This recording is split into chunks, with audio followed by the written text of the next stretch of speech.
Hello everyone, we just had an over-the-air patch change go live in Marvel Snap, and with it came some pretty cool changes. They updated the Legion, the Captain Marvel, they scaled them back a little bit. They said that they gave it just a little bit too much power, and it might be time to rein it back just a little bit. The Rockslide had a really big and interesting change from a 4 cost down to a 3 cost, so a 3/3 card now. And I think that gives it some unique ability in maybe a Zabu-less Hawk deck at some point. But as of right now, I really like saving Hawk to drop on the last turn, so I think Zabu still has a home. And so today we're going to be doing a pretty expensive list, but a lot of the more expensive cards are replaceable. We're going to have Spider-Ham. He is a fantastic bridge between a turn 1 Korg and a turn 3 Rockslide. Spider-Ham disrupting some of their big resources. If you don't have him, he's fantastic. I recommend him if you're ever able to pull him, but if not, you could go with something like a Killmonger. There's a lot of 1 costs that are being floated around in the game right now. Killmonger would be a pretty decent change as well. You could also go with something like Armor. There's a lot of Destroy in the meta right now, but know that it does potentially hurt your chances of being able to do a strategic Shang-Chi, and so keep that in mind as you're playing those cards out. And then you could also do something high value like a Silk. Silk is going to be great. Lizard is also decent, especially if you replace another card for Killmonger. You see the Jeff. Jeff is going to be featured next week in the Spotlight Caches, but if you're not able to pull him or for some reason you don't want him because, I don't know, you're crazy or something, then you don't have to have the Jeff in this deck. You could replace both Spider-Ham and Jeff for the Killmonger and Lizard. That would make sure that you could clear up a 1 cost for your Lizard to be 5 instead of 1, and you can get some value that way. Silk is also great, as I said. And then the rest of the deck is looking to do some high impact plays. We have the Ironlad, which is going to be great at hitting a Rockslide that is being a pest and staying in the bottom of your deck. Same thing with Absorbing Man. A Jeff is a great hit for the Ironlad. And we have Absorbing Man, which I think is a phenomenal change or ability. So we have a lot of ways to do some really big disruption to the opponent. We could do the Korg into Spider-Ham, into Rockslide, into Absorbing Man, for a total of 5 rocks in the deck, and their highest cost card at the time of turn 2 is going to be a Pig. Phenomenal value.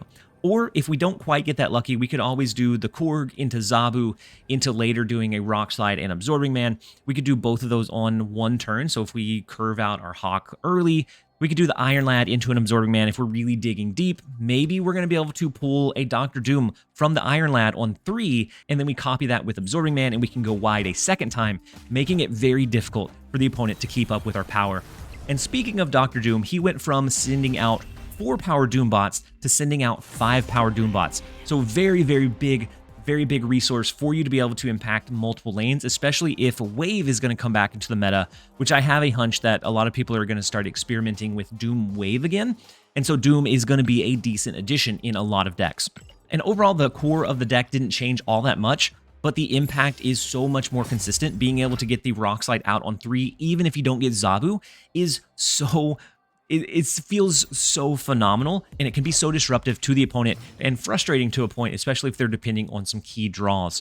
And so we are going to be jumping into a couple of games. Thank you guys for the continued support. If you're currently watching and you're not subscribed, we have had a record-breaking month. Let's end it with a bang, with a boom. See if we can reach that 39,000, and then next month 40,000 is going to be easily achievable. Thank you guys as always for being here. I love the community growing. Let's go ahead and jump over into a couple of games.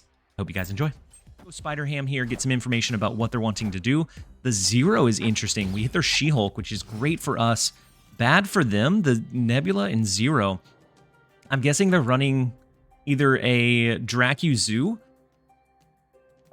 or something similar. I don't know exactly what they're doing, but we're gonna go Rockslide here. We have the Absorbing Man on curve on 4 to do it once again. Beautiful 3 into 4 combo, and that doesn't require the Zabu.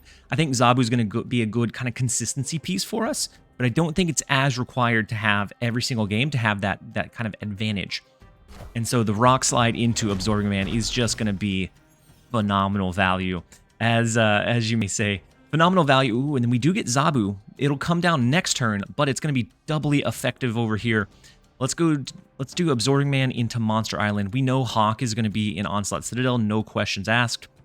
They skipped on 3, which is kind of interesting, after the 0. So, I don't know. There's no telling what they have. It's not gonna have ability, so Typhoid Mary over here would make a lot of sense. It just happens sometimes. All right, let's go Zabu, Jeffrey, And, oh, Corgi. We want to make sure that Nebula doesn't scale. I don't know if we can compete for X-Mansion or not, especially with us drawing Chavez next turn. We don't have our Shang-Chi either, unfortunately. We want to at least be somewhat competitive here. And so they go with a Taskmaster to copy the 10-power Typhoid Mary. That's big power in all 3 lanes. So kudos to them. So in their deck is 8 cards. That's not bad. This isn't bad. Into something like this. This is a 16-power Behemoth in the left lane. I think we're going to abandon the Onslaught Citadel. It's great to think of Hawk over there, but I think he's going to be more value in the left lane to us. And then I think we have a better chance of overcoming this lane than swinging both of these. Because I think they may do like a Red Skull. Oh, just the just the 9-power pig. And so we are able to overcome the mid. We overcome the left lane, and that is a quick 4-cube victory. We will gladly take. Those rocks are so disruptive. Like, a lot of times you think of it as just impacting your Hawk, but that's not always the case. That disrupts the opponent's draw, and it is so painful to draw 2 or 3 or sometimes even 4 rocks, depending on how unlucky you get. And you just can't do anything. It's so difficult whenever that happens. And then Spider-Ham adds to that disruption. If you don't have Spider-Ham, another 2-cost value card. So Silk could be decent, but it also might buff up the opponent's Cravens. You could also do the Killmonger in place of the Spider-Ham. So we hit the She-Hulk again. They're not going to be able to skip and soak. They throw just an Ebony Maw into Cloning Vats. The wild child themselves. Oh my goodness. Look at this free Hawk that comes back into our hand every single turn. Such good value. If they have a Taskmaster, it becomes free, but I think that's the least of our concerns, honestly. The free Hawk is just such good value. The 5-cost Dr. Doom, such good value. Just being able to impact everything that we want. There is the chance that the game goes to limbo. We're okay with that. This is such a weird play. Such a strange play. To throw Ebony Maw without a 0, without Sauron, without anything to block it is so strange. Okay, double draw. Ooh, the cheap Shuri would have been really, really good in the Cloning Vats, you guys. It would have been phenomenal value. But instead, they can't get that 6-power 0 back in. None of it. All right, let's do Zabu one more time. I'm going to do Jeff into Cloning Vats. I'm okay cloning him. I don't want to get her hand too full, but Jeff, we can always move out. We can play it again later. We have Enchantress, but not Shang-Chi yet. They skip here. Yeah, they said, I don't even want to see the rest of it play out. We're done. We're done with it. And Lucid is down to 4 cubes rather early on. We have the Hawk in play. Morag is decent, especially with like a Dr. Doom. Then we have the Rockslide on curve on 3. I love seeing the Rockslide. Yes, I'm going to miss the extra power that he had. But being able to just curve out a Korg on 1, Spider-Ham, or like Black Widow on 2 into a Rockslide on 3, there may be versions of this deck that don't rely on Zabu. But I think with the counterplays, I think there's a lot of strength in having both Shang-Chi, Enchantress, Absorbing Man, Ironlad, that Zabu can still get a lot of value, even though Rockslide doesn't necessarily fit into that plan anymore. Let's go Spider-Ham here. Maybe we hit their their She-Hulk again. Maybe we mess up and hit their Red Skull. I don't know. The Sunspot can get pretty big here. We don't have the Killmonger, unfortunately. That was such a beautiful Spider-Ham hit. Oh, that is so unfortunate for him. All right, let's go Rockslide.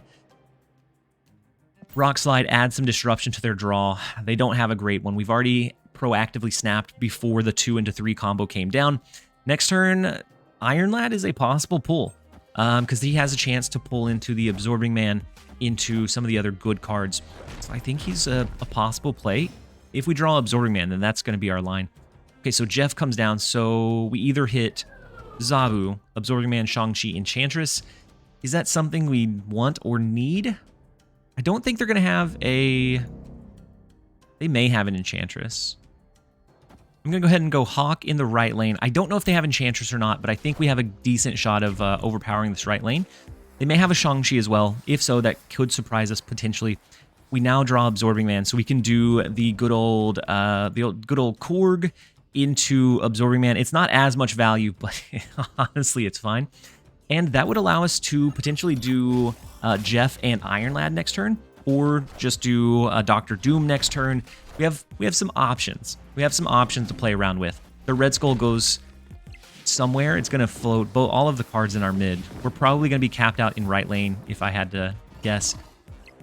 We are currently ahead by a substantial amount in the right lane, which is beautiful. Now, I mean, this seems like the play. If they skip with all of their energy, they haven't done a Sauron. I've already used their 0. So if they skip with all of their energy, this becomes 8 more. It's not going to beat us here. Jeff allows us to play our first card into Morag, and then Ironlad, if he hits Enchantress, it's fine. This one's already okay. Okay. Well. Oh yeah, we hit their Taskmaster. We hit their Taskmaster with Spider Ham, and so they wouldn't have been able to do anything too big here anyways. All right, we'll take it. Everything is going right for the Hawk deck. Pet Mansion comes down. Let's go ahead and push them all in. We don't have a turn 1 play. We don't have our ideal play either. But what we do have is a significant lead, making it hard for them to make that decision of should I stay here or do they really have a good hand? So they start with Sunspot, which is big. We have our Shang-Chi in hand this time around. Hell's Kitchen does us a favor and helps us thin our deck just a touch. With the Korg, we do get Zabu. Let's go ahead and play the Zabu. As much as I like the idea of Korg, let's do Zabu first, and then we'll see from there. That's going to give us kind of long-term value. They do have armor in the left lane. We would have to do Enchantress plus Shang-Chi over there to overcome. Oh my goodness. That's so unfortunate. Okay, let's go ahead and throw Enchantress over there now. We don't need the protection. They do. And so let's go ahead and do Enchantress. Next turn, we can do Korg plus Absorbing Man, which is just silliness. We could also save the Absorbing Man to do a Shang-Chi into Absorbing Man on the final turn. That's also a possible play. Just a lot of opportunity and potential here. And so the Rockslide, ooh, change of plans.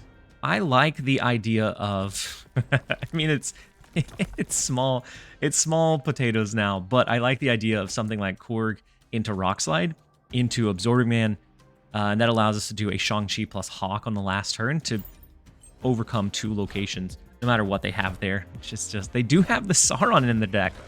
It's the potentially the last round, and that's the first time we've seen Sauron. They have a load of rocks, just a plethora of rocks in their deck. So let's go Absorbing Man. Let's continue to lean into the rocks. Let's go Absorbing Man. Let's go Old Jeffrey. On the last turn, we have the easy Hawk into Shang-Chi. So if they do something big this turn in one of the lanes, we can easily overcome it. However, we are going to grab initiative, right? Oof. With the Sauron, they could do an Ebony Maw on the last turn. They could do the She-Hulk on the last turn as well. They have initiative, though. This is going to be a 24 power Hawk in the left lane, which is just absurd. Let's lock this in. I think we're fine. I think they have to do one big one in the right, one big one in Hell's Kitchen. And by hedging our bets, we have the Shang-Chi that's going to sweep the mid. We have the Hawk that is just going to solo the left lane. And I'm sure they were looking at several rocks in their hand as well, courtesy of the Subterranea, courtesy of like our Rockslide, our Korg. And we will gladly take the clean sweep 10-0 against Archivist. Let's go ahead and jump into our final match. All right, next up we have Apache 27. Atilin is going to shuffle our cards, but courtesy of the change to Rockslide, we now will be able to curve into the Rockslide on 3, which I think is phenomenal. Let's go ahead and snap on them. I think we have a pretty good curve going on here. Even if they change this one, we have the Hawk, and so that's fantastic value for us. I really enjoy the Rockslide at 3. It makes adding that disruption that much more, and honestly, probably makes it much more oppressive and frustrating.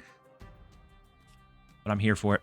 I want to add the rocks. I know we could do Hawk or Ironlad to make sure that those get onto the board, but the Rockslide is going to make their draw back that much less efficient. They have a chance to draw into 2 out of the 3 rocks and not have much to go on.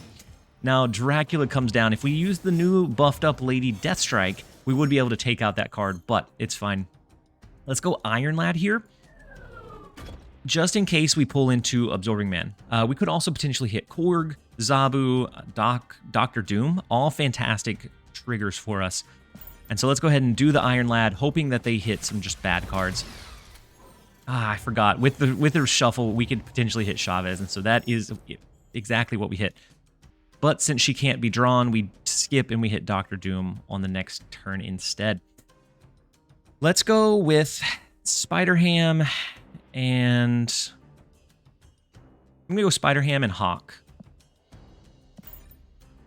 They haven't played anything since Dracula, which is wild. Maybe they're just kind of gathering information. They assume that they've lost. That's what I can hope for. But we'll see. Okay, Magneto's gone. They could have, I guess, a MODOK? No, Infinite. Okay. That was not what I was expecting. So we now draw our Chavez. We could do this number. That really depends on where they play and what they play. But I think this gives us a good chance in all 3 locations. I'm okay risking it out for this. The Shang-Chi in the left lane, just leaving things open is such a tough call. So they go left and mid. The Hulk smashes down in the middle lane. The Rock smashes down in the left lane. They absorb a pig, but it is not going to be enough. We do hold this one down. And it's a high Evo Hulk as well. I'm wondering if this is a high evolutionary Lockjaw and we just really messed them up with the rocks. We'll take the 4 early, and that is what we like to see. That's how we like to start these. We have the Rock into Spider-Ham into Rockslide. Would be beautiful. Oh, well. I lost a District X game earlier. I've won a District X game for 8 cubes, but I've also lost one just recently to 6 cubes on the District X game to finish out my loss. Unfortunately, it was a tie, and I just didn't overcome it. Okay, we get Jane Foster. This is looking like a Lockjaw rotation deck. Unfortunately, that's... I mean, with District X, that's a decent shot for us. Do we ever do this and try to pull additional resources? Worth a shot, I guess. We just hope they don't play into Isle of Silence this turn. They did. But it was a rock from the Korg. Thank you, Korg. And so we draw in that 2-hour Omega Red. We can do Nicholas Fury, which is going to give us some good resources. Let's do Nick Fury. Next turn, we probably do something like Hawk. And then we have the 6 cost cards from Nick Fury to know that we're going to have a big behemoth of a play on turn 6. That is enough confidence for me to go ahead and snap. I assume that they continue playing in the Isle of Silence. Galactus, She-Hulk, and Heimdall. Heimdall is a crazy one. The Jubilee ends up hitting Goose, which is not good for the Gander. It was good for the Goose, but not for the Gander. Let's go with Hawk in the right lane. Let's go with Hawk in the left lane, just in case we need to pivot with a Heimdall shift. We can. And that way it doesn't push the Hawk into the Isle of Silence, making him awful. And so with the Jubilee, they did thin their deck a bit. Okay, the Pig in the left lane, we have the lead in 2 out of the 3 lanes, which is wild. We have a 5-cost She-Hulk. We have the Galactus. We have the Heimdall coming down. We could do this number. This stays at a 3. This goes up. This goes to... It comes down to a point differential. I don't know if it's perfect. We could also do one of these. That shifts these 2. This one becomes a win unless they play for it. This one becomes a win unless they play for it. Let's do Heimdall mid and see where it goes. Are we going to get a big 4 cubes off of Apache to a District X game? I can't believe the bad luck they got with drawing the Rock, the Jubilee, and the Goose. They do end up retreating. They came on to play after the Apache, but he was not able to hold his own. I don't know.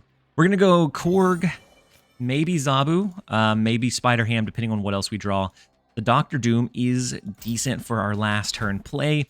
Let's go with the Korg for as much early disruption as possible. That lockjaw rotation, which I'm assuming they have, is much less effective with all of the rocks that get shuffled in. And so Strange Academy will move our cards. They snapped on us. I was thinking we would snap on them. They could have a big location in Strange Academy that they're excited about.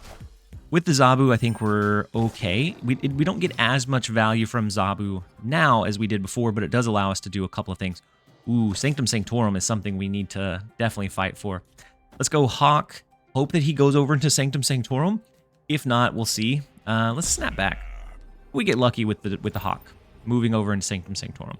If not, the Doctor Doom could potentially give us what we need. We won't be able to do the Absorbing Man for the Hawk, but I think it's worthwhile. Okay, the Lockjaw rotation, the Wasp does negatively afflict us, and then they're going to rotate a card. Unfortunately, hopefully it's a rock that they draw into. That'd be beautiful. No, it's the Chavez herself. Let's go Rockslide. Next turn, we will go Shang-Chi. That way we take out any of their big rotations. We are going to add junk. Maybe next turn... Ooh, yeah, I don't know. Maybe next turn we go Absorbing Man, or we go Shang-Chi. It depends on what we top deck coming into this next turn, but that is a potential line that I like a lot. The Absorbing Man into Jeff is also a really cool way to play. We could play it into Xandar. That way it gives it a better chance to move over into the Sanctum Sanctorum. Our Doctor Doom is now busted. Fine, it's all good. They rotate into the Wasp, which is not huge. It's decent, but it's not huge. Spider Ham. 2 more rocks. But their Chavez goes somewhere. We don't know where. I really like the idea of the Absorbing Man here. Let's do this. Let's do this. Well, we may hit their Infinite, which would not be great. We will have initiative. We're going to go with this instead of the Shang-Chi. I like the Absorbing Man adding more junk to their deck, making sure our Hawk is big and beefy in the right lane. Because we do hit their Infinite. He's going to be big and beefy in the right lane, for sure. No doubt. Oh, it rotates into a rock. Unfortunate for them. Hopefully some of our cards go over here, leaving one space here. It didn't leave a space in the left lane, so we are at the mercy of the rotation. Oof, the rotation. All right. We do have initiative here. I'm going to stick it out because we are all in. If they have Wasp for a rotation and it goes into a rock, beautiful. But there's some ways that we lose this one. If they have a big card that they play here and they get a good rotation, would be how we lose. With the cards that they got over into Sanctum saying, oh, they can't do Wasp because Wasp is sitting right here. So the one card being the Hulk smashing down, they are not able to do multiple things. Fortunately for us, we are able to hold down the 10-0 against Apache, and that is another 3-0, and that is where we're going to go ahead and end the video. Thank you guys, as always, for being here. I hope that you guys enjoyed it. If you did, make sure to give it a like and a comment down below. As always, this has been TLSG. Later, guys.